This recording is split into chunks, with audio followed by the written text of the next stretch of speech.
रहे हैं कैसे क्वेश्चंस की। देखो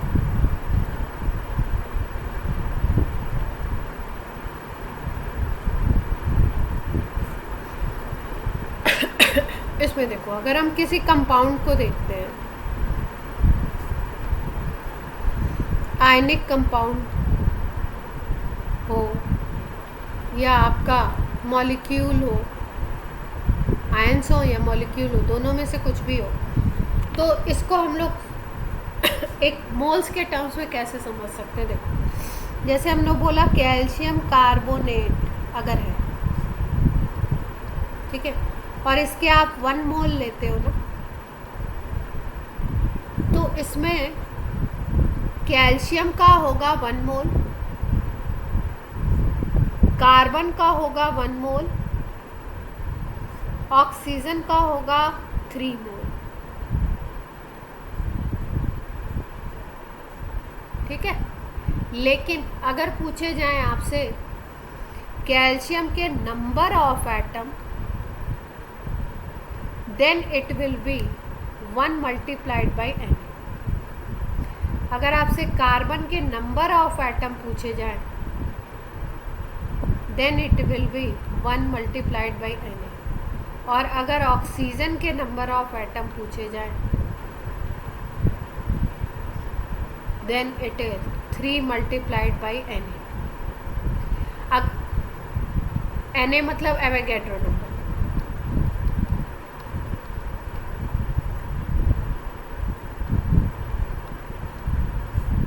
ठीक है, तो किसी भी कंपाउंड को देख करके, किसी भी कंपाउंड के फॉर्मूला को देख करके आप ये बता सकते हो, अगर उसका आपने 1 मोल लिया है तो उसके 1 मोल में उन जितने भी एलिमेंट से वो मिलके बना हुआ है, वो एलिमेंट कितने कितने मोल हैं, आप ये बता सकते हो। दूसरी चीज़ आप ये बता सकते हो कि उसमें उनके नंबर ऑफ कार्बन कितने हैं, उसके मॉलिक्यूल कितने हैं, ये सारी चीज़ें आप बता सकते हो। जैसे ये 1 मोल था, अगर इसमें हम बोलते कि CaCO3 के मॉलिक्यूल कितने हैं, मॉलिक्यूल का नंबर बताइए, तो वो हो जाता 1 मल्टीप्लाइड बाई Na। मॉलिक्यूल निकालने के लिए यही करते हैं। एटम निकालने के लिए क्या बताया था मैंने, मॉलिक्यूल मल्टीप्लाइड बाई एटॉमिसिटी।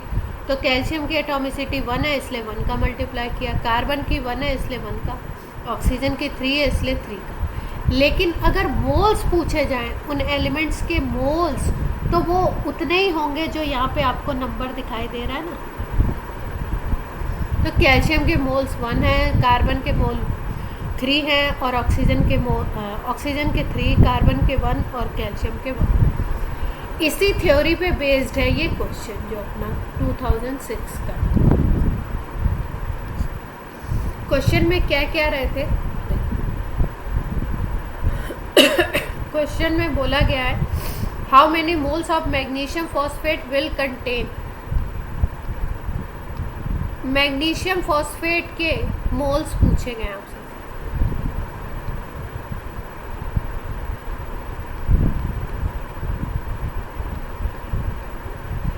उसमें क्या होना चाहिए, कितने ऑक्सीजन है, contain 0.25 mole of oxygen atom.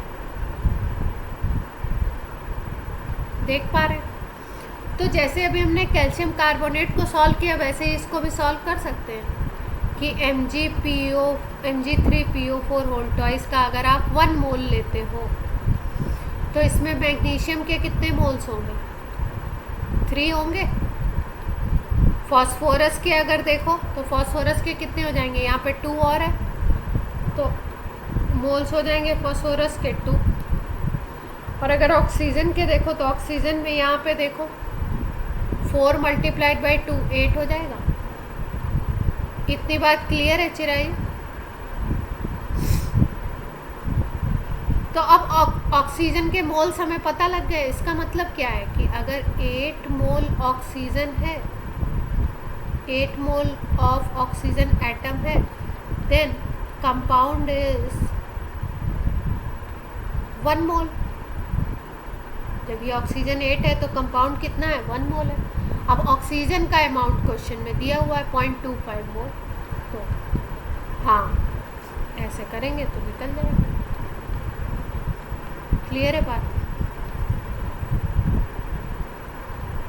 इसको सॉल्व कर लेंगे। सॉल्व करेंगे तो अपना कुछ आंसर आ रहा था 3.125 multiplied by 10⁻²। Clear?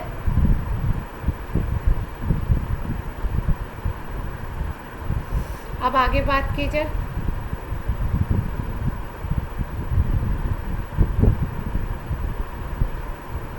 Riddhima class में है?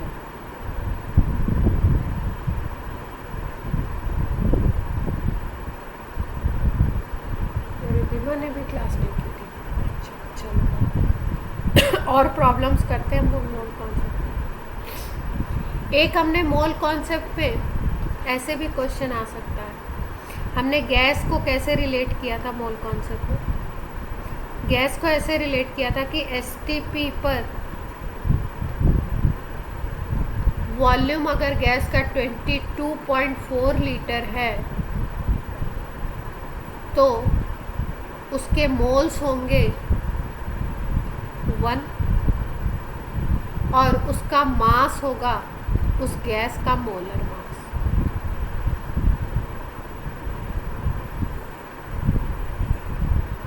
मतलब किसी भी गैस का अगर एसटीपी पर स्टैंडर्ड टेम्परेचर एंड प्रेशर पे वॉल्यूम 22.4 लीटर है तो डेफिनेटली उसके मोल्स 1 होंगे उसमें, और उसका जो अगर हम मास कैलकुलेट करें तो मोलर मास के इक्वल आएगा।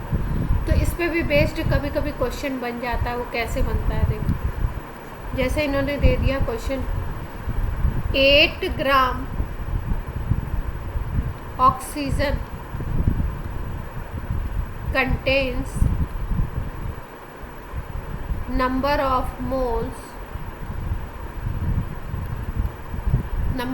पूछे गए and calculate volume of this gas at STP. तो हमें मोल्स निकालना है, किसी मॉलिक्यूल का केस है तो मोल्स के लिए मैंने आपको फॉर्मूला क्या बताया था?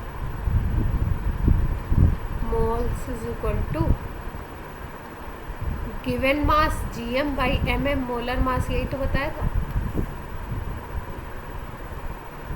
अब गिवन मास 8 ग्राम गिवन है क्वेश्चन में और ऑक्सीजन O2 है तो ऑक्सीजन का मोलर मास होगा 16 + 16 that is 8 by 32 that is 1/4। Moles आ गए आपके। अब मोल्स आ गए तो वॉल्यूम कैलकुलेट कर सकते हैं। क्यों? क्योंकि आपको पता है अगर गैस होती 1 मोल at STP, हाँ, then its volume will be 22.4 litre. अब ये जो क्वेश्चन में डेटा है उसके अकॉर्डिंग मोल है 1/4 तो आपने अगर मोल्स को 1/4 कर दिया तो वॉल्यूम भी तो उनका कम हो जाएगा, 1/4 हो जाएगा।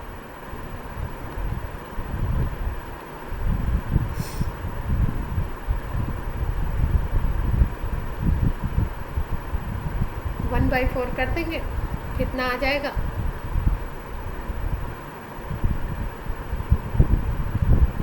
5.56 आएगा क्या?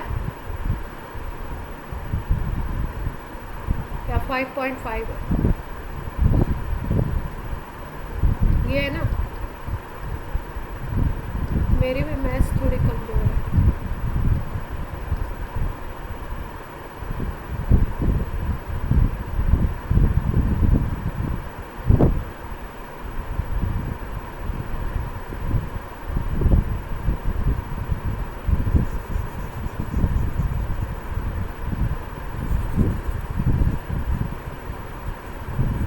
फाइव 5.6 ही आ रहा है।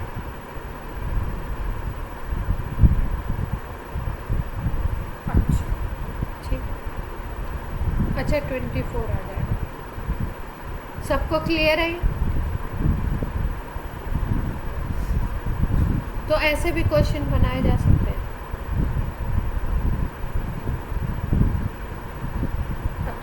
अब हम लोग करते हैं कुछ क्वेश्चन अच्छे अच्छे, तभी हमारी बात।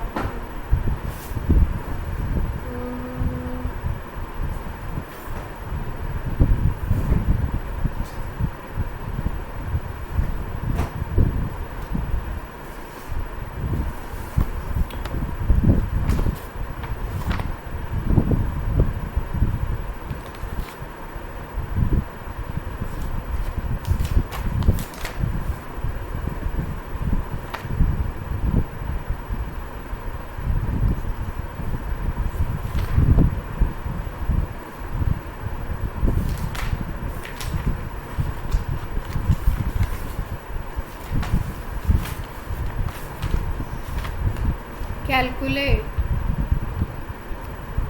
mass of N2 gas that contains same number of atom as 3.36 liter of CO2 contains। Question समझ आया? क्वेश्चन को पढ़िए और बताइए क्या निकालना है, फिर हम लोग निकालना है।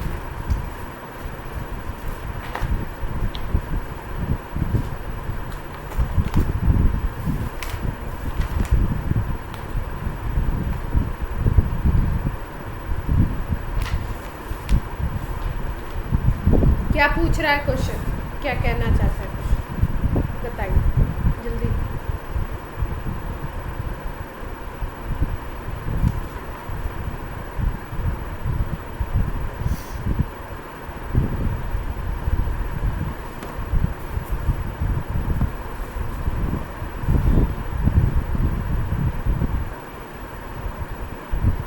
किसी को नहीं समझ आ रहा क्या बोल रहा है क्वेश्चन? बता रहे हैं आप लोग? मैं बता,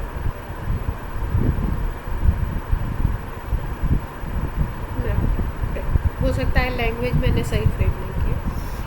calculate mass of nitrogen gas that contain same number of atom as 3.36 litre of CO2 contain. बोल रहे हैं कि नाइट्रोजन का सैंपल होगा और CO2 का सैंपल होगा। CO2 के 3.36 लीटर यहाँ पे एट STP लिख दें। 3.36 लीटर है STP पर, और इसमें नंबर ऑफ एटम जितने हैं उतने ही नंबर ऑफ एटम नाइट्रोजन में, same to same number of atom. जितने इसमें नंबर ऑफ एटम है 3.36 लीटर ऑफ CO2 में, उतने ही नंबर ऑफ एटम नाइट्रोजन में। तो इसका मास कैलकुलेट करना है इस गैस का, नाइट्रोजन का मास कैलकुलेट। तो स्टार्ट करें। अब देखो, अब करना क्या है। सबसे पहला काम हमें ये करना है कि 3.36 लीटर है ना, तो अभी हमने एक STP के कन्वर्जन का पढ़ा। अभी हमने ये पढ़ा कि अगर हम बात करें CO2 गैस की बात कर रहे हैं, अगर हम इसका 1 मोल लेते हैं या अगर हम इसका 22.4 लीटर लेते हैं तो मोल्स कितने होते हैं? इसमें 1 होते हैं। यही बात तो पढ़ी है। तो अपने पास लीटर्स कितने दिए हुए? देखो लीटर से मोल पे जा रहे हैं। 3.36 लीटर है तो इसमें मोल्स निकाल लें।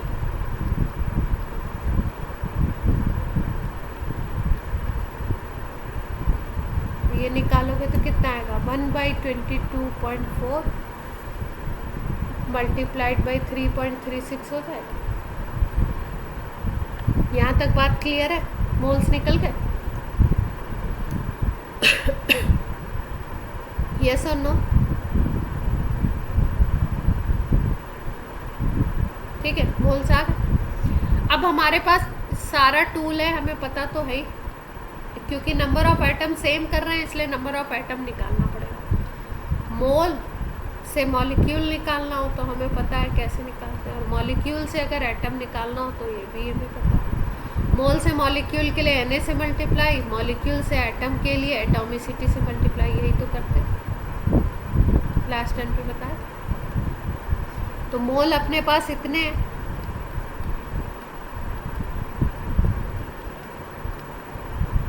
तो मॉलिक्यूल निकालना है तो Na से मल्टीप्लाई करते हैं इसमें, तो मॉलिक्यूल कितने आ जाएंगे? कितने आ जाएंगे? अब एटम निकालना है तो एटम के लिए क्या करें? एटॉमिसिटी से मल्टीप्लाई करते हैं। तो CO2 की एटॉमिसिटी कितनी होगी? कार्बन के 1, ऑक्सीजन के 2, तो 3 आ जाएगी। 3 से मल्टीप्लाई कर दें मॉलिक्यूल, तो एटम आ जाएगा।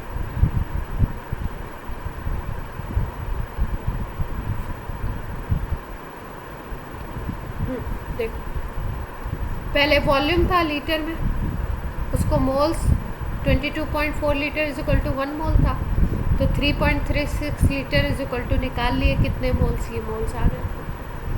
अब हमारे, क्योंकि क्वेश्चन में ये बोल रहा है कि सेम नंबर ऑफ एटम है, तो हम क्या करें, एटम निकाल लेते हैं इतने वॉल्यूम में। तो ये मोल हमें पता लग गया, तो मोल से Na से मल्टीप्लाई करो मॉलिक्यूल, मॉलिक्यूल में एटॉमिसिटी से मल्टीप्लाई करो एटम, तो एटम यहाँ इतने आ गए। आप बोल रहे हैं कि इतने ही एटम किसके हैं? नाइट्रोजन के भी हैं। तो यहाँ से क्या नाइट्रोजन के मोल निकाल सकते हो? क्यों? क्योंकि अब की बार क्या करना है, अब उल्टा करना है। ये कर रहे थे हम, मोल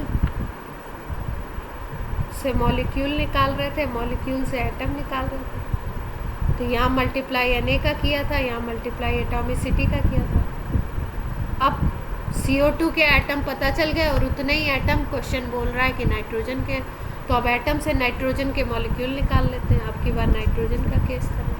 अब यहाँ एटम आपके पास है, तो एटम से क्या करें, मॉलिक्यूल निकाल लें, मॉलिक्यूल से क्या करें, मोल निकाल लें, तो मोल आ जाएगा। देखो, एटम इतने हैं तो यूज़ कर लेते हैं।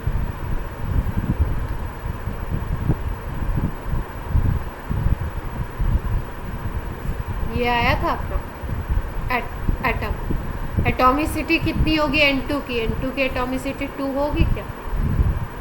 दिखाई दे रही है सबको? तो 2 से डिवाइड करना पड़ेगा, अभी एटॉमिसिटी से मल्टीप्लाई किया था, अब 2 से डिवाइड करो तो मॉलिक्यूल आ जाएगा। उस प्रोसेस को सीधे क्या कर रहे हैं, रिवर्स कर रहे हैं। बट अब दूसरी गैस है तो एटॉमिसिटी क्या आ गई, 2 आ गई, डिवाइड कर दो।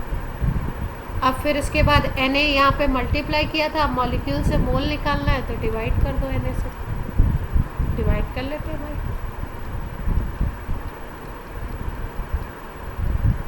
सबको बात समझ आ रही है क्या कर रहे हैं? बस ये फॉर्मूला याद रखना, यही मूल मंत्र है। इसमें क्या किया, Na से डिवाइड, वापस नहीं कर रहे, Na से डिवाइड कर रहे हैं हम, Na से डिवाइड कर दिया, अब Na कट जाएगा।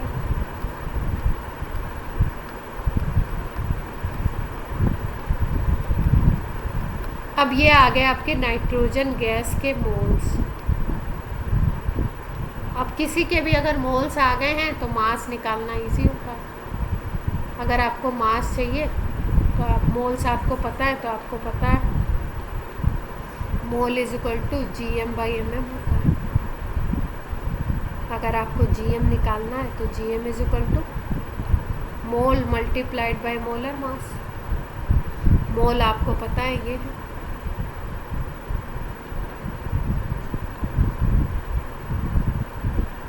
नाइट्रोजन के लिए पूछा गया तो नाइट्रोजन का मोलर मास 14 + 14 28 होगा। सॉल्व कर लेंगे।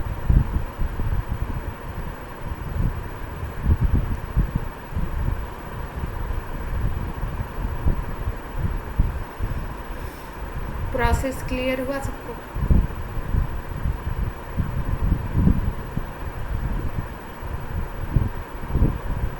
आंसर नहीं है मेरे पास, मैंने तो अपने मन से क्वेश्चन बना दिया।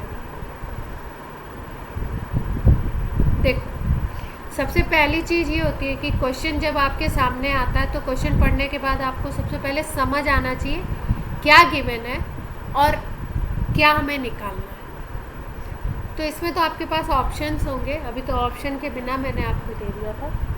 गिवन है आपको CO2 का वॉल्यूम एट STP। तो अगर किसी का भी वॉल्यूम, गैस का वॉल्यूम गिवन है STP पे, तो हम लोग मोल आराम से कैलकुलेट कर सकते हैं। क्योंकि अगर किसी गैस का 1 मोल है तो उसके 22.4 लीटर होते हैं। ये रिलेशन हमें पता है, 1 mole is equal to 22.4 litre.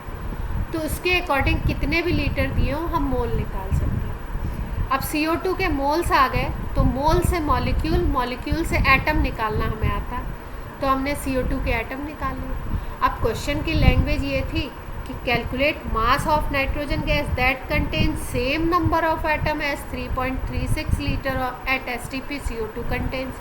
मतलब CO2 के जितने नंबर ऑफ एटम है उतने ही नाइट्रोजन के एटम हैं। तो अब हमें जब CO2 के एटम निकाल लिए तो हमें नाइट्रोजन के एटम का नंबर पता लग गया क्योंकि वो सेम है। अब नाइट्रोजन के एटम जब पता लग गए तो हम वहाँ से उसके मोल्स निकाल सकते हैं। क्यों?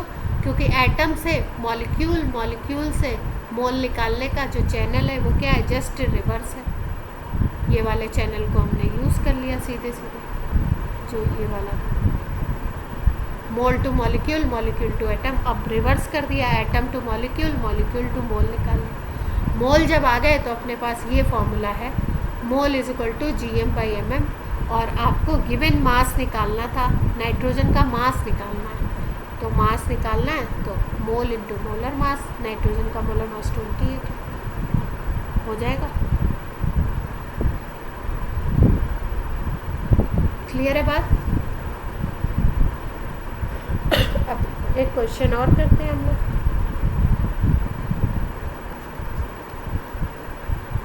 अ flask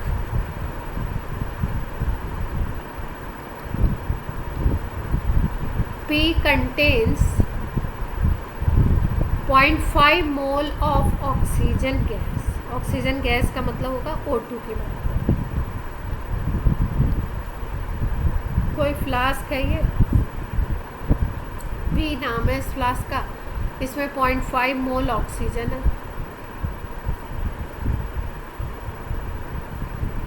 another flask Q contains 0.4 mole of ozone. कोई और फ्लास्क भी लिया है इन्होंने जिसका नाम है Q, इसमें है आपके 0.4 मोल ओजोन के, O3 के। Which of the two flask contain greater number of oxygen atom? बोल रहे हैं P में ज़्यादा नंबर है ऑक्सीजन एटम का या Q? Number of oxygen atom को कंपेयर कर दिया, किस में ज़्यादा है बताना।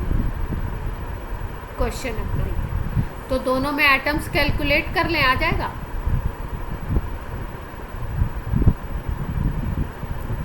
जिसमें ज़्यादा होंगे बता देंगे इसमें ज़्यादा, ठीक है। स्टार्ट करें।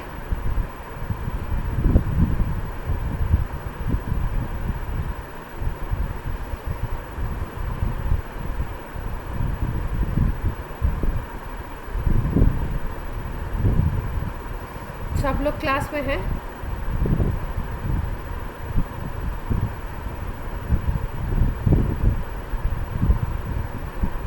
चलो भाई,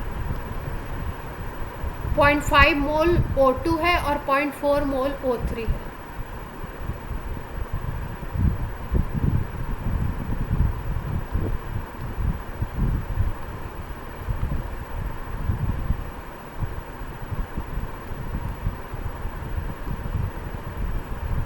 ये P वाला है, मोल पता है तो मॉलिक्यूल निकल सकते हैं Na से मल्टीप्लाई करके कर देते हैं। 0.5 मल्टीप्लाइड बाई Na, ये आ गया मॉलिक्यूल। अब मॉलिक्यूल पता है तो एटम निकाल सकते हैं एटॉमिसिटी से मल्टीप्लाई करके। O2 की एटॉमिसिटी कितनी है? 2 है।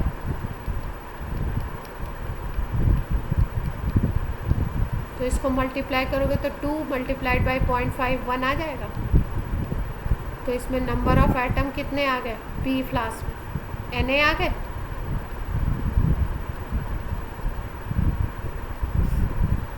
अब Q में देख लेते हैं। Q में आपको मोल पता है तो मॉलिक्यूल निकालो सबसे पहले, Na से मल्टीप्लाई कर दें।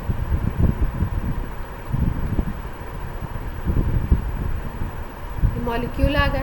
अब क्या निकालना है? एटम निकालना। एटॉमिसिटी से मल्टीप्लाई करते हैं। भाई मोल में Na का मल्टीप्लाई तो मॉलिक्यूल का नंबर आ गया, एटॉमिसिटी का मल्टीप्लाई करोगे तो एटम का नंबर आ जाएगा। एटॉमिसिटी 3 दिखाई दे रही है ओजोन की, देखो तो 0.4 इंटू Na, ये तो मॉलिक्यूल थे, 3 का और मल्टीप्लाई कर दिया तो 0.4 इंटू 3 1.2 आ जाएगा। अब देख लो Na बड़ा है या 1.2 Na बड़ा है, कौन सा नंबर बड़ा है? 1.2 Na बड़ा है ना, तो इसका मतलब P में कम है, Q में ज़्यादा है नंबर ऑफ एटम।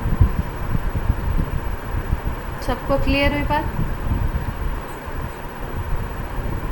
विधि, विकास, जो भी क्लास में है,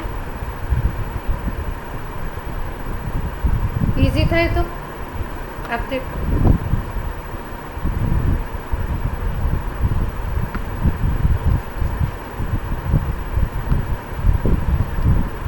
लार्जेस्ट नंबर ऑफ एटम पूछा गया, किसमें सबसे ज़्यादा नंबर ऑफ एटम है? Options are given to you. 1 gram of gold Au, 1 gram of sodium solid, 1 gram of lithium and 1 gram of Cl, ये गैस, ठीक है।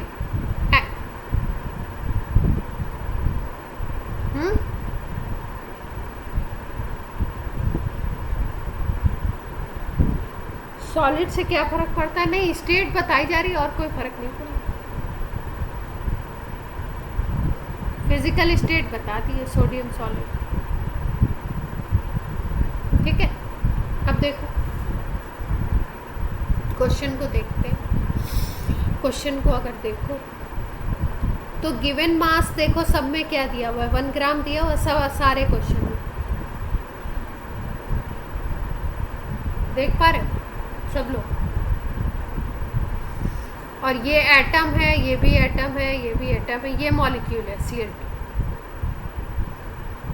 तो जिसमें एटम होता है उसमें सीधे सीधे हम लोग निकाल लेते हैं एटम, मॉलिक्यूल वाला स्टेप गायब हो जाता है, तो निकालते हैं। फर्स्ट ऑप्शन को अगर देखें, मोल निकालते हैं, mole is equal to given mass by atomic mass कर देंगे,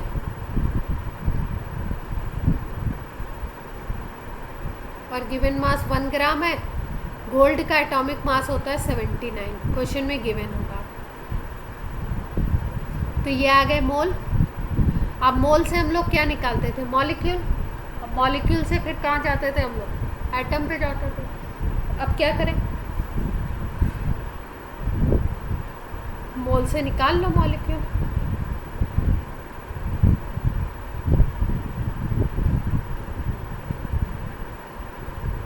एटम निकालना है तो एटॉमिसिटी से मल्टीप्लाई कर दो। एटॉमिसिटी तो इन सबकी 1 ही दिखाई दे रही है, देख रहे हो?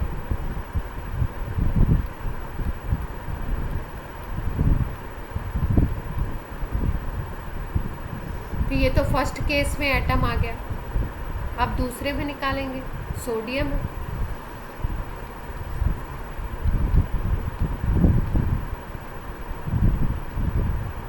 सेवेंटी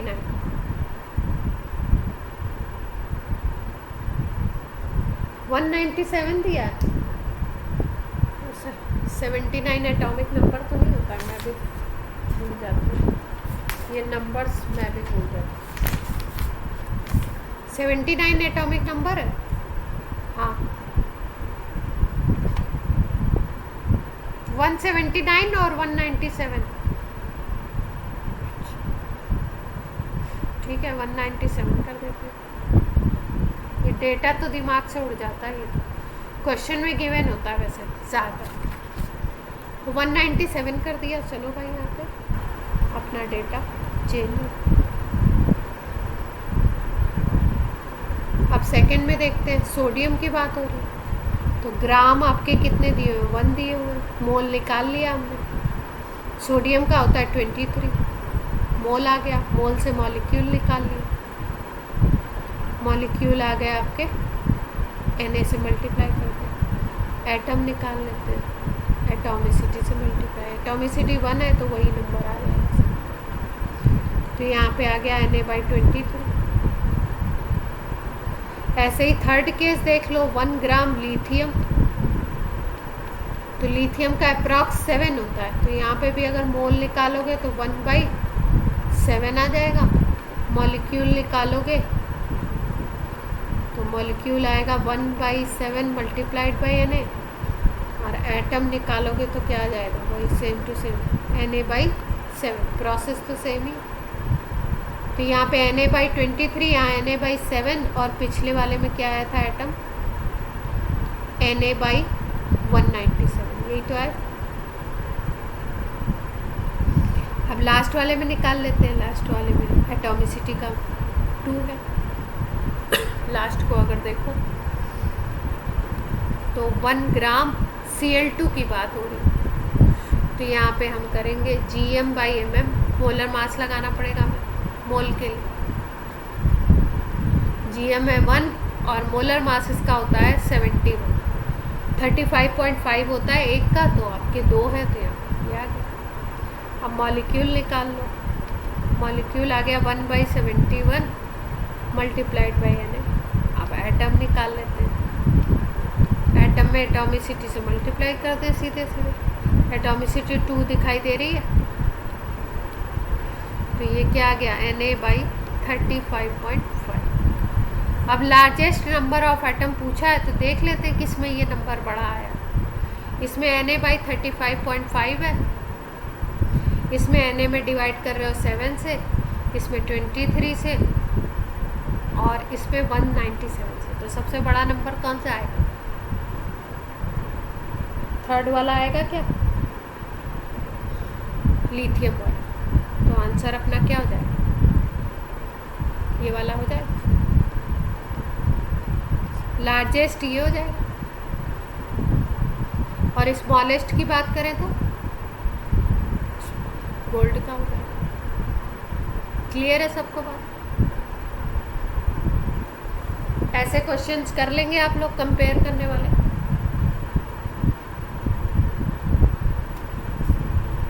करे भी होंगे आपने पहले। अब हम लोग करते हैं एक और स्पेशल क्वेश्चन।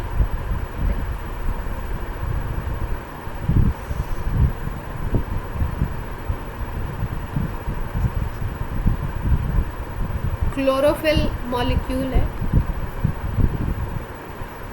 इसमें गिवन है आपका, क्लोरोफिल जानते हैं ना आप लोग, chlorophyll contains 2.68% magnesium by wait. Chlorophyll का नाम सुना है सबने, क्या होता है,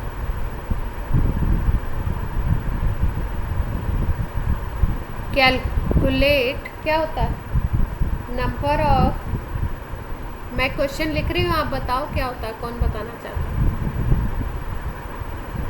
सब्सटेंस, हाँ pigment, yes, number of magnesium atoms in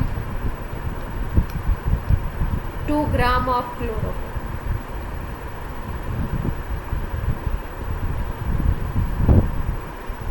ठीक है, ये क्वेश्चन थोड़ा सा दूसरे तरीके से सोचने वाला है, सोचते हैं, स्टार्ट करें। देखो क्वेश्चन क्या कह रहा है, क्लोरोफिल का कोई बड़ा मॉलिक्यूल है,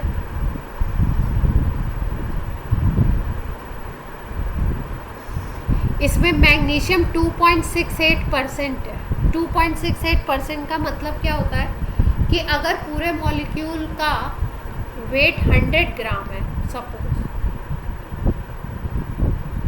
तो उसमें 2.68 ग्राम क्या है, मैग्नीशियम। ये बात सबको समझ आ रही है। परसेंटेज को ऐसे ही तो डिफाइन करते हैं। जैसे मान लो किसी स्कूल में, हाँ किसी स्कूल में बोला जाता है कि 40% स्टूडेंट्स आर अबव 90%, इसका मतलब 90% मार्क्स कितने स्टूडेंट के हैं? अगर 100 स्टूडेंट हैं तो उसमें 40 स्टूडेंट के 90 एबव है, यही बात होती, ऐसे ही देखते हैं। तो यहाँ पे भी परसेंटेज ऐसे देखेंगे, अगर पूरे क्लोरोफिल मॉलिक्यूल का मास 100 ग्राम होता तो मैग्नीशियम उसमें कितना होता? 2.68 ग्राम होता, परसेंटेज का ये। ठीक है भाई, अब अगली लाइन पढ़ते हैं। Calculate number of magnesium atom in 2 gram of chlorophyll. अब अगर इसका पूरे क्लोरोफिल का मास 2 ग्राम है तो इसमें मैग्नीशियम एटम का नंबर पूछा गया। ठीक है, तो निकाल सकते हैं आराम से। पहली वाली कंडीशन को दूसरी वाली कंडीशन से रिलेट कर देते हैं।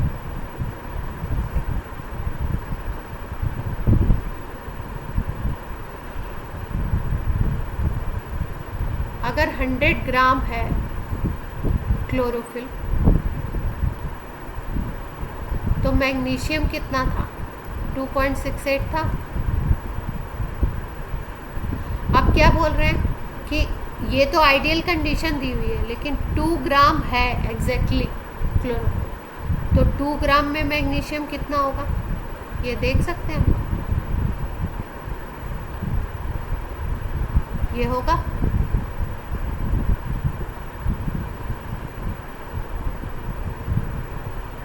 यहाँ तक बात क्लियर है? हमने क्या किया? मास ऑफ मैग्नीशियम निकाल लिया। पहली कंडीशन आइडियल दी हुई थी कि ये होता है रूल, और दूसरी कंडीशन दी हुई थी कि प्रैक्टिकली क्लोरोफिल हमारे पास 2 ग्राम है, तो उस 2 ग्राम में हमने मैग्नीशियम का अमाउंट कैलकुलेट कर लिया, और ये कितना आया? 2 इसको अगर मल्टीप्लाई करो तो कितना आ जाएगा?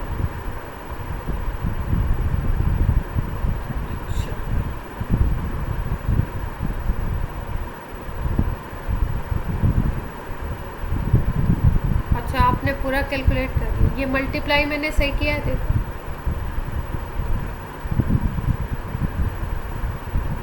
ठीक है, 0.0536 ग्राम मैग्नीशियम आ जाएगा। अब मैग्नीशियम के अगर हमारे पास ग्राम आ गए तो एटम निकाल सकते हो, सिंपल है।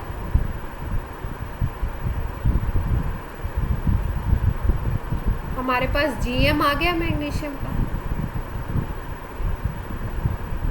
0.0536।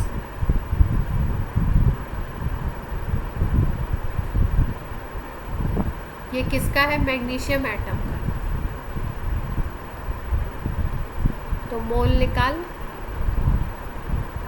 मोल आ जाएगा GM/mm, और क्योंकि एटम की बात हो रही है तो एटॉमिक मास हो जाएगा। तो गिवन मास है इतना, और क्वेश्चन में मैग्नीशियम का एटॉमिक मास 24 है। तो ये मोल आ गए। अब मोल आ गए तो एटम निकाल सकते हो, मोल से मॉलिक्यूल पे चले जाओ। तो अगर कोई एटम होता है ना तो उसमें मॉलिक्यूल का कॉन्सेप्ट ही नहीं आता, उसमें हम लोग सीधे सीधे जो मॉलिक्यूल होता है वही एटम होता है। तो इस पर Na से मल्टीप्लाई कर देंगे, वही एटम आ जाएगा, वही मॉलिक्यूल। एटम मॉलिक्यूल दोनों सेम है, इतने। सॉल्व कर लो, Na की वैल्यू कर दो।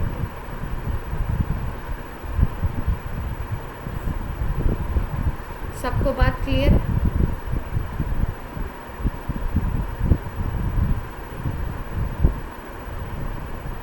हाँ, 24 एटॉमिक मास की। अच्छा, ठीक है। आंसर अप्रॉक्स आएगा, मेरे पास क्वेश्चन था कहाँ गया? आंसर निकाल लेना, अब अप्रॉक्स में आंसर क्या बता, कैलकुलेट करेंगे तो आ जाएगा। प्रोसेस समझ गए सब लोग?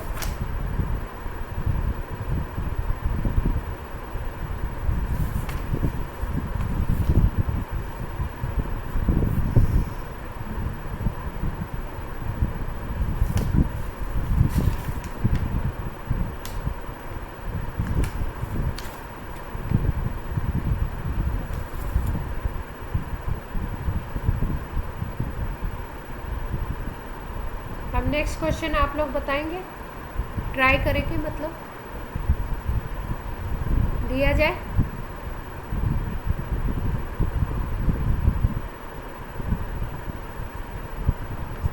कौन बताने वाला है?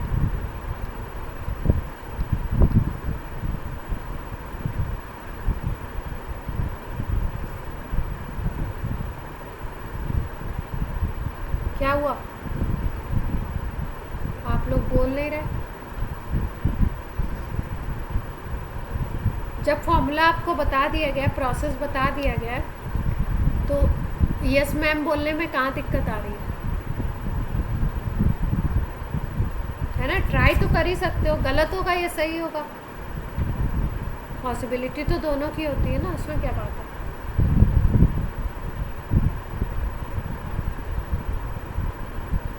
अरे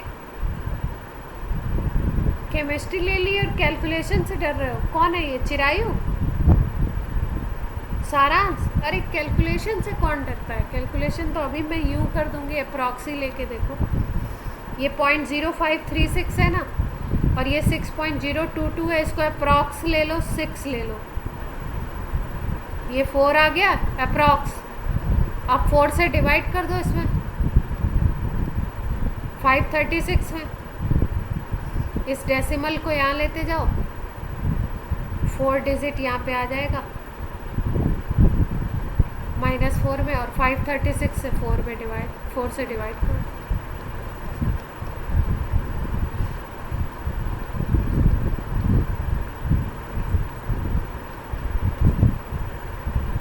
आ गई?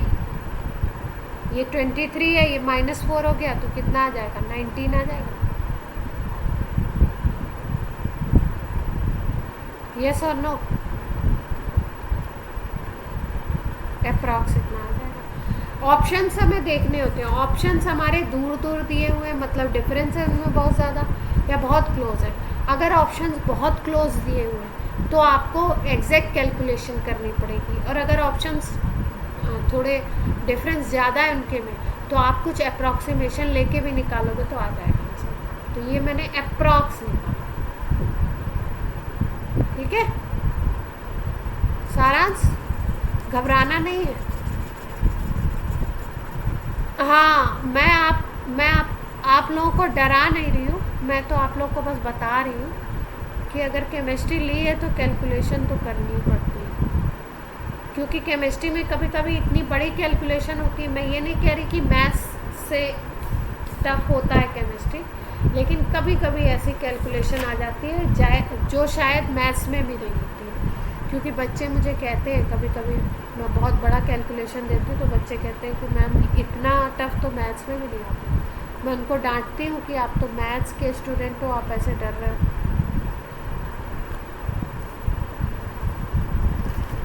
हाँ, तो आपके पास ऑप्शन होगा ना, तो आपको अप्रॉक्सी लेना है, ऑप्शन देखते हो।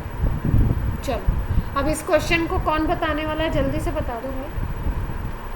नंबर ऑफ ग्राम मॉलिक्यूल्स पूछ रहे।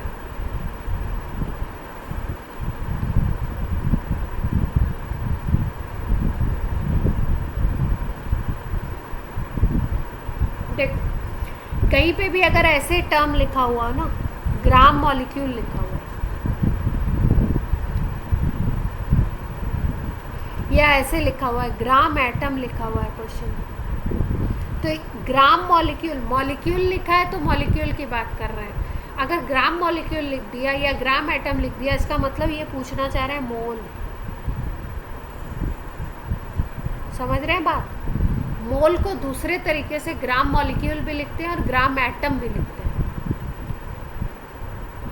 तो लैंग्वेज अब तो समझ आ गई। नंबर ऑफ ग्राम मॉलिक्यूल निकालना है, मतलब क्या निकालना है? मोल निकालना है। तो मोल निकाल लेंगे। अब कौन बताने वाला है? GM/mm कर दें, gram given mass by molar mass. Given mass is 576, और कंपाउंड कौन सा है? वाटर। तो वाटर के लिए मोलर मास 18 आता है। निकल जाएगा, सॉल्व कर लेंगे। 32 आ रहा है सर।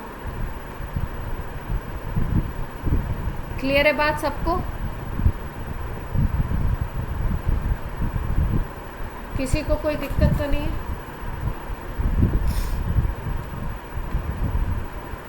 दो क्वेश्चन और करा देते हैं।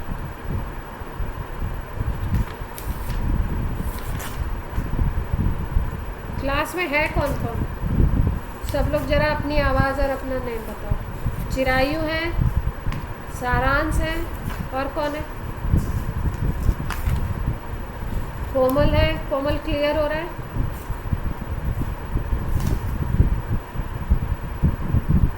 और कौन है? देवांश है, देवांग है, हाँ। और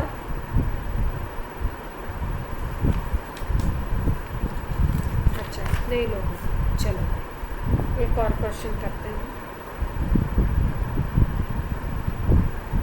एक और चीज़ समझते हैं। जैसे अभी कंपाउंड में आपको बताया था ना मोल्स कैसे रिलेट करते हैं, एक और रिलेशन होता है जिसको हम बोलते हैं मोल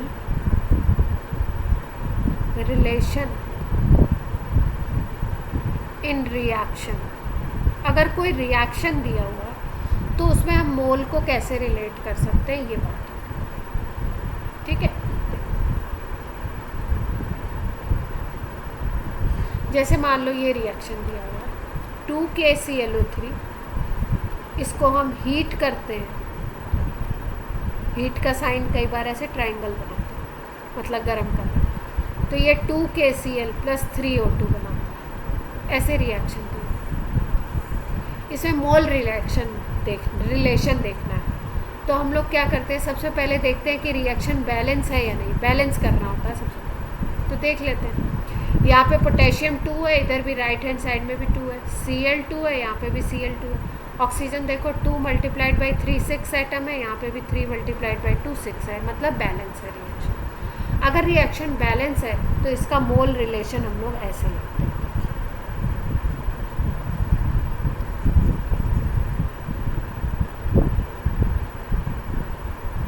यहाँ पे ये जो आगे की तरफ नंबर्स लिखे होते हैं ना बैलेंस रिएक्शन में, इसको हम बोलते हैं स्टोइकियोमेट्रिक कोफिशिएंट।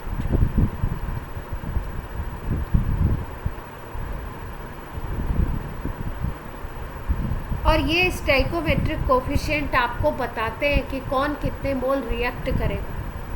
तो ये स्टोइकियोमेट्रिक कोफिशिएंट के अकॉर्डिंग ही रिएक्शन चलता है। तो अगर इसका हमें रिलेशन लिखना है तो हम ऐसे लिखेंगे। ये 2 है ना यहाँ पे स्टोइकियोमेट्रिक कोफिशिएंट, यहाँ पे भी 2 है, और यहाँ पे क्या है 3 है। सबको समझ आ रहा है? SC लिखते हैं इसको शॉर्ट।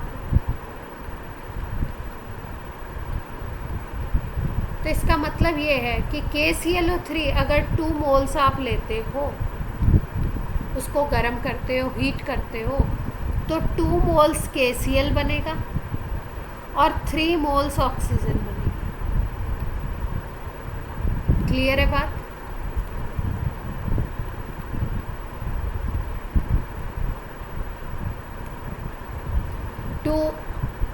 हाँ, 2 मोल्स अगर आप KClO3 लेते हो रिएक्शन में, उसको गर्म करते हो, तो वो ब्रेक होने के बाद 2 मोल KCl और 2 मोल आपकी 3 मोल ऑक्सीजन गैस बनाएगा।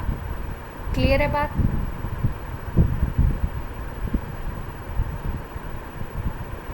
नहीं नहीं, सारे रिएक्शन, ठीक है।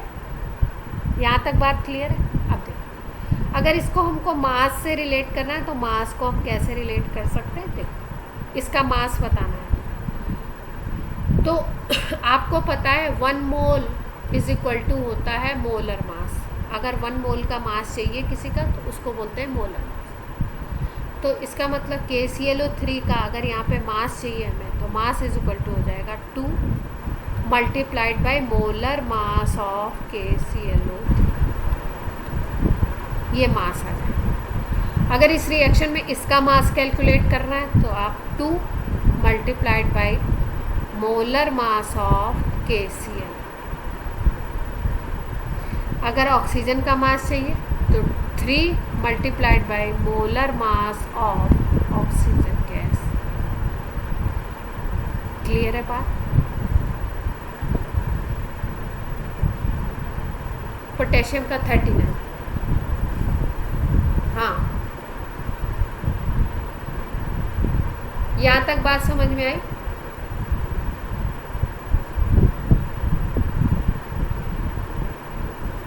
अब देखो, जैसे ये रिएक्शन दिया,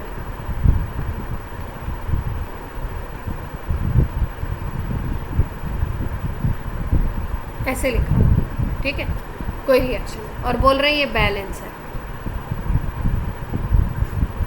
तो इसका मतलब क्या है, जहाँ पे कोई नंबर नहीं लिखा होता वहाँ पे 1 नंबर मान लेते हैं। तो यहाँ पे कोई नंबर नहीं है तो यहाँ 1, यहाँ पे देखो 3, यहाँ पे देखो 4, यहाँ पे देखो 3।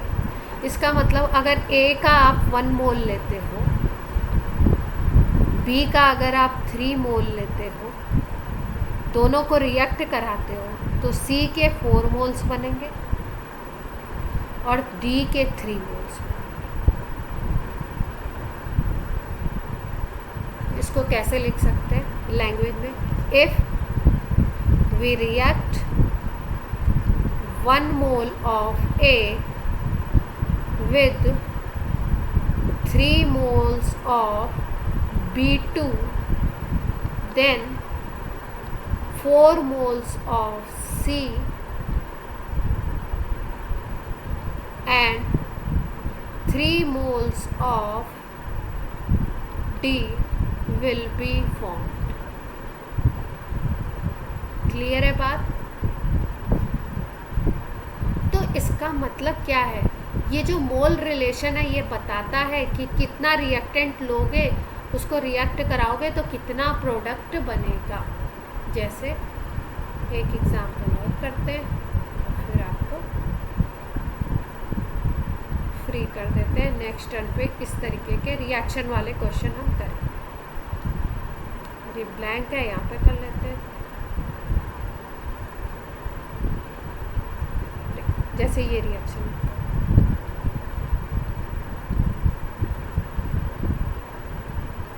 ऐसे ये रिएक्शन लिखा है, यहाँ G लिखा है, G का मतलब गैस। हाँ, और अगर हम इस रिएक्शन को देखें तो ये बैलेंस है रिएक्शन, क्योंकि नाइट्रोजन के 2 हैं, इधर भी नाइट्रोजन के 2 एटम, यहाँ पे हाइड्रोजन के 6 हैं, यहाँ पे भी 6 हैं, ठीक है, तो बैलेंस तो है।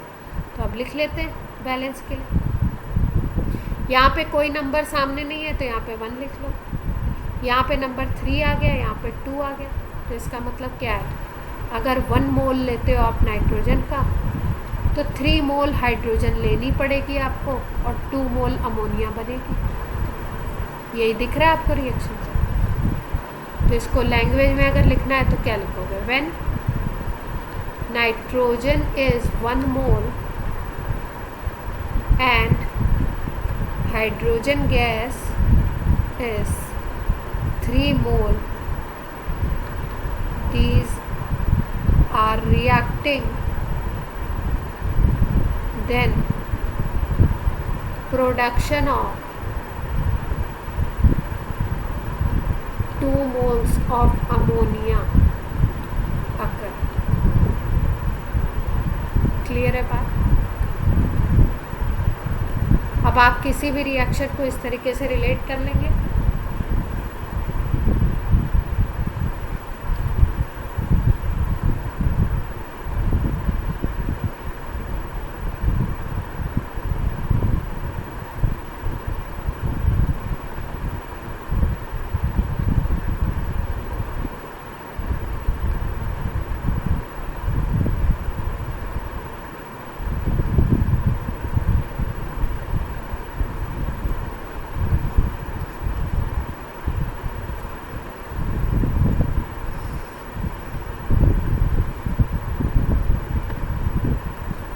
इसमें दिया हुआ है 50 ग्राम CaCO3 and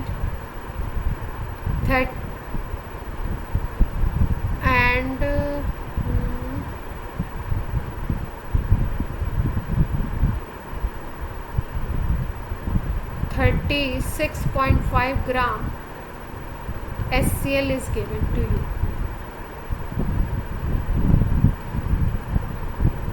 Calculate